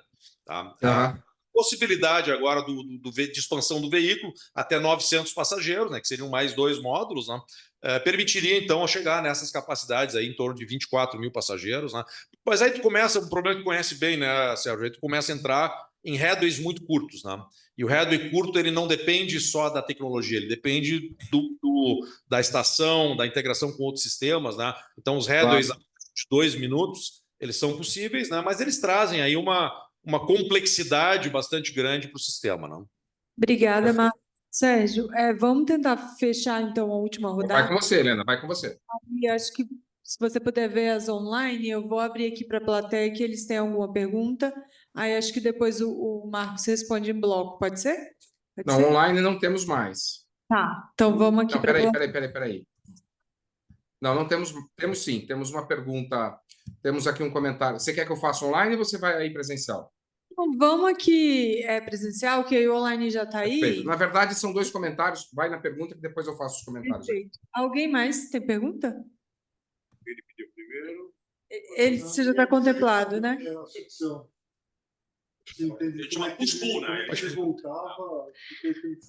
Só para essa é uma questão técnica. Por exemplo, aqui em Guarulhos, tá, nós temos uma situação assim, especial, que é uma curva, uma clive, que é bem intenso, que é aquele 5%, né? Então, ali nós precisamos push-pull, né? Com o veículo carregado. Boa tarde, tudo bom? A minha pergunta ela seria no nível da empresa, em termos de, vamos pensar, a empresa, as empresas buscam profitability, né? Lucro. A minha pergunta é, vamos supor que tem prefeitura X e a prefeitura ela gostaria de ter um projeto de people mover ou algum projeto de aerotrem. Aí a minha pergunta é, quais seriam os fatores que fariam que a empresa não tivesse interesse em participar da licitação? Tipo, fator, por exemplo, se eu participar dessa licitação, eu não vou ter lucro, não é vantajoso. Quais são os fatores de desvantagem, por exemplo, que desmotivariam uma empresa de participar da licitação no caso do aeromóvel? Obrigado. Obrigada, Doni. Eu vou passar e a gente fecha em bloco. Boa tarde, Jacques Mendelhester. Sérgio, boa tarde. Boa tarde. Duas colocações, passado, presente e um desafio para o futuro, para o aeromóvel. Passado, Caravelle, esse avião, o barulho dele era muito pequeno, mas é insuportável o barulho que esse avião fazia. Então, o 707 também tinha essa vantagem ambiental, e a população já do entorno de Congonha já protestava contra o Caravelle naquela época. Daí uma das vantagens do 707. Pode colocar isso. Se você fizer uma pesquisa dos jornais da época, você vai ver a crítica dos vizinhos já de Congonhas com relação a isso. Presente. Faz 20 dias, 15 dias eu tive lá em Guarulhos, eu vi lá o aéreo, está prontinho, né? Aí você desce realmente do trem, você vai da Luz até o aeroporto, você desce, aí você sobe no ônibus, apinhado de gente, aquela coisa pré-histórica em termos de mobilidade, de transportes, e as pessoas falam, pô, por que esses políticos não põem para funcionar? Já está pronto. Então, já tem um anseio da população pedindo já o sistema em funcionamento lá em Guarulhos. E vamos falar em futuro, né? Perguntei de túnel e túnel subaquático. Uma coisa que me incomoda entre Santos e Guarujá, um dia vai sair aquele túnel, né? E vão fazer, mas é uma obra rodoviária e para logística. Só que entre Santos e Guarujá, não sei se as pessoas conhecem, você tem uma demanda de transporte de pessoas, de passageiros, muito grande em 4 grandes pontos. Um deles é o sistema de barco onde fica a atual balsa, né, que tem um departamento hidroviário, tem umas barcas grandes, tem umas estações boas, até que funcionam. Tem do lado um pouquinho que vai da ponta da praia para a Praia da Pouca Farinha, na verdade eles mudaram o nome para a Praia de Santa Cruz, um sistema absolutamente precário, com barcos quase canoas, assim, aberto, é terrível aquilo. Depois, na Bacia do Macuco, que é onde fica o mercado municipal, que está sendo reformulado, tem obra do VLT por ali, também você passa por baixo da Bacia do Macuco e vai para Vicente de Carvalho, que é a parte pobre do Guarujá, e depois tem mais uma barca na área central também de Guarujá, onde está se fazendo uma reformulação urbanística do porto, está se não é um pouquinho para lá do Valongo, perto da Praça da República, que ele vai para perto em Vicente Carvalho, na base aérea.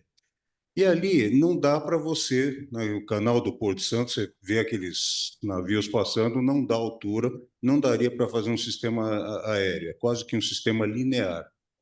Tem alguma possibilidade, alguma ideia, alguma viabilidade de se fazer um sistema dele subterrâneo, em túnel e subaquático? Alguém já conversou isso? Vocês já tiveram essa ideia de levar algum prefeito a alguém essa ideia? Nossa, mais alguma? Só pergunta fácil, só coisa fácil. É o futuro das respostas aqui, mas O início de Carvalho para o Porto, em Santos. Sim, é do outro lado. Boa tarde. Eu já venho da ferrovia há um tempo e uma coisa que eu percebi é... Meu nome é Juan Pablo. E como funciona para tirar o trem do sistema de propulsão a ar para colocar ele dentro do abrigo? Na ferrovia a gente tem os locotratores. Nesse sistema teria também locotrator ou seria algum outro sistema de propulsão externa para pegar o trem e colocar ele dentro do abrigo? bem técnica a pergunta. Essa é fácil. E aí, mais alguém? Acho que o Sérgio traz as online e aí a gente passa para o Marcos fechar? Obrigado. Na verdade, a gente tem aqui online, deixa eu ver aqui, 2 comentários. Um do Paulo Valente, nosso querido Paulo Valente da Rio Ônibus, agradecendo e parabenizando o INSPER e desejando aí, mandando um abraço para todo mundo. Aí o Jorge Guilherme Franciscano diz assim: quem financiou todo o processo de criação do aeromóvel, partindo do primeiro veículo, foi a IBTU. A metodologia de trabalho foi baseada no adotado pelos americanos para chegar à Lua. O primeiro veículo era igual ao do metrô da linha 2 do Rio de Janeiro para podermos comparar os resultados. E tem muito mais. Obrigado, Jorge. Obrigado, Paulo. Perfeito, mais uma memória importante. A BTU foi a contratante, na verdade, daquela linha piloto lá de Porto Alegre, né, que é a base aí de todos os desenvolvimentos. Outra curiosidade aqui que o pessoal perguntou de Canoas, né? Canoas é exatamente a mesma plataforma aqui de Guarulhos, né? Então ali tinha, dentro de alguns celeumas políticos ali, ou tinham perguntas leigas, técnicas, que sempre aparecem, né? Mas o sistema basicamente é o que está aplicado aqui em termos de capacidade de solução em Guarulhos, né? Então, acho que até o Guarulhos ele traz assim uma demonstração, né, do que é o sistema de Canoas aqui, só que aqui construído, né? Bom, vamos lá. Primeiro negócios, assim. Bom, a questão do transporte público no mundo todo é um negócio, né? É um processo que normalmente ele precisa ser subvencionado. Então existe uma conta aí de subvenção, né? Inclusive, por exemplo, os ônibus da cidade de São Paulo, eles recebem todo ano, se não me engano, são 3 bilhões de reais de subvenção, né, para fazer a operação do ônibus. Então existe uma conta econômica nisso, né? E não tem muita invenção, né? Então existe um custo, um capex, né, um custo de investimento, existe um custo de operação. Tá? O aeromóvel tem um custo de operação muito baixo. Então aí tem já uma estratégia interessante, porque se a gente resolve o investimento, né, a gente consegue fazer uma operação muito rentável e de custo operacional muito baixo, pelas suas características de ser automático, elétrico, né, de baixo consumo de energia, né, pouca manutenção é de baixo custo também, né? Tá? Então, no fundo, assim, a Aeromóvel não é, a Aeron, né? A Aeron não é uma empresa construtora. Nós somos a empresa, nós fazemos o projeto da tecnologia, nós desenvolvemos os equipamentos, né, os fornecedores, eu citei alguns aqui, Marco Polo, Siemens, né, tá? E são encomendas proprietárias, né? São encomendas específicas para determinado projeto e para determinada característica, né? E que formam ali um conjunto. Agora, existe uma equação aí, né, que determina ali o investimento, a amortização desse investimento, como é que ela ocorre. Muitas vezes a cidade concede, eu acho que isso é uma tendência agora, né, irreversível, né, de que isso seja operado de forma privada, mas mesmo quando é privado, né, existe ali por trás, né, algum tipo de subvenção, algum tipo de subsídio. Sempre tem que ter. Então, uma forma clássica de fazer isso, né, é a contraprestação do município. Então, a empresa constrói a linha, né, ela tem lá 30 anos para operar e ela vai receber durante determinado momento, durante determinado tempo, né, uma contraprestação que é o que faz fechar a conta. Eu só queria saber mesmo os fatores que desincentivam a participar da licitação. Nenhum. Nenhum mesmo? Não, os projetos de mobilidade eles são complexos, são demorados, né? Esse projeto, por exemplo, de Guarulhos, ele começou em 2015, né? Nós estamos em 25 praticamente, né? Então são questões de infraestrutura, elas são por natureza, né? Elas são e tem que ser cuidadoso mesmo, né? Porque são intervenções assim de obra civil, intervenções significativas, né, dentro das cidades, né? Mas na verdade existe já tem barreira que chega, não te preocupa que nenhuma delas a empresa nunca desiste, né? A empresa está sempre disposta claro, pode ter uma restrição técnica em algum momento, né? Por exemplo, um sistema de grande capacidade, não é sistema para metrô, não é sistema para aeromóvel, não? Tá, vamos aqui a questão ali a sua pergunta era do túnel, sim. O aeromóvel assim tem uma boa forma de entender isso. O aeromóvel é um conceito, tá, de propulsão que ele tem lá um duto, né, que foi projetado para ser elevado. Tá? Agora as pessoas às vezes chegam lá, eu preciso fazer aqui um vão de 70 metros, tá? Então, dá para usar estaiamento? sem dúvida. Então, tudo que a gente pode usar, assim como o túnel, isso já apareceu, tem várias aplicações, vários estudos, né, onde existem partes ali, seções, por exemplo, subterrâneas. Né? Então, pode enterrar o aeroporto, né, porque tudo que a gente aplica em obra de arte, né, seja estaiamento, grandes vãos, nível do solo, né, na verdade, a forma elevada é a mais eficiente, né, do ponto de vista assim, do impacto, né, e de ter um sistema segregado. Ela é a mais eficiente, né, porque o projeto foi pensado assim. Né, nós temos projetos, por exemplo, no nível do solo. Só que como o aeromóvel é uma tecnologia automatizada, né, ele não tem condutor. Então, no nível do solo, né, a gente tem que cuidar, por exemplo, uma área que tem pedestres, né, tem que ter uma proteção, algum outro tipo de solução, né, para o sistema. Porque isso é uma das vantagens que vem com o sistema segregado, é o automatismo, né? Que a gente pode fazer o sistema funcionar, né, de forma... Inclusive aqui em Guarulhos já está funcionando de forma automática, ele já faz o percorrido ali todo sem o operador botar a mão. Né? Tá? Depois você tinha perguntado uma outra... A ideia da travessia de passageiros, que o canal do Porto, o estuário, ele é... Sim. Não, o que a gente consegue fazer com obra de arte, de construção civil, tá, se aplica, na sua grande maioria de situações, ao aeromóvel. Né? Então, por exemplo, um grande vão, né, uma grande ponte, né, só que, vamos dizer assim, em vez de ter ali uma via, uma rua, uma estrada, a gente vai ter a estrutura... A pergunta era a dispersão do ar de injeção, porque no túnel você tem um sistema fechado, o ar ele se dispersa, né, quando ele é aberto. Então, só questão técnica. E o aeromóvel ele tem a questão, mas tu pergunta da propulsão, da perda da propulsão? A propulsão não, ela tem o escape, ela tem uma coisa, quando você tem a compressão, você não suga o ar, então ele sai por algum lugar. O túnel ele também teria, então, ter uma... Sim, teria que ter uma... mas aí são sistemas de ventilação, né, que aí tem...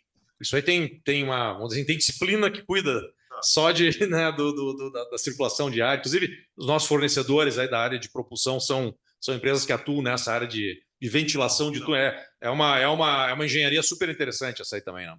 Tá? E a outra questão ali, a movimentação dos veículos. Por exemplo, nós temos aí a propulsão pneumática, que é a original, não? E aí nós temos, por exemplo, aqui no CMO de Guarulhos, a gente tem um rebocador. Né? Então, parece um pequeno trator, assim, uma máquina elétrica, né, que então faz, né, o reboque, né, para esse posicionamento, para tirar da via, botar na via. Então a gente usa esse rebocador, é uma plataforma assim de 2x2, mais ou menos, é um equipamento pequeno. Então faz, porque a questão o aeromóvel ele é muito leve. Com a roda de aço é muito fácil. 3 pessoas empurram um carro de 300 passageiros, né? Pela eficiência da roda trilho. Né? Então, na verdade, o rebocador não é um grande equipamento, ele pode ser... E essas movimentações são pequenas. Né? Eu queria fazer uma pergunta. Eu queria saber se tem um limite de distância entre uma estação e outra. Tipo assim, Não tem. Existe um limite, tá, do propulsor até o veículo. Tá? Então, isso normalmente é aí em torno de 1,5 km, 2, né? Mas aí o ventilador, né, o propulsor ele é projetado para isso, né? Se a operação é mais curta ou mais longa. Então, isso é 1,5 km, 2 km. Tá? Agora, a distância da estação pode ser... Agora tem um projeto em Brasília, por exemplo, que são 6 km. Né? Então, como é que tu faz isso? Tu faz seções. Né? Então, vai dividindo o sistema em seções pneumáticas, né? Ou circuitos pneumáticos, né? E é infinito. Né? Isso aí pode expandir isso, né, o quanto quiser. Né? Agora, sim, o propulsor ele vai ter um limite físico aí de eficiência, na verdade. Não? Gente, só por uma questão de hora, acho que a gente ficaria aqui a tarde inteira com o Marcos, a tarde inteira, assim, foi incrível. Eu consegui o vídeo, a gente vê depois a lista de e-mails e manda para todo mundo. Acho que a gente quer receber, né, notícias da inauguração para a gente divulgar e ver como funciona, parabenizar, agradecer todo mundo que ficou aqui até agora. É a ideia de ser um evento híbrido, a gente sabe que, né, não consegue todo mês encher essa sala, mas a nossa grande tarefa é apostar que a gente está aqui construindo uma cultura da mobilidade no INSPER, e a gente sabe que criar cultura, e a gente está com uma pessoa que acreditou nisso lá atrás, né? É esse trabalho contínuo, então agradecer a vocês. A gente encerra esse ano a Sexta Mobilidade. Ano que vem a gente vai ter 9 encontros, então caso tenham sugestões, né, o próprio Marcos também de parceiros, de ideias, a gente está super aberto. Nós vamos, desculpa te interromper, nós vamos fazer propor assim, acho que primeiro trimestre ainda do ano que vem, a gente organizar aí uma visita guiada, né, pelo INSPER. Né? Então, legal. Né, aí tem algumas restrições, né, mas a gente vê a sala de controle, vê os propulsores, né, então acho que a gente organiza isso para vocês, né, e nós queremos estar aqui, né, nos chamem, né, esse ambiente aqui a gente adora, né, pode... Isso. Pode deixar, Marcos, que vamos te convidar, a gente vai estreitar relações aí com você, sim. Parabéns, viu, Marcos? Muito obrigado. Obrigado. Obrigada, gente.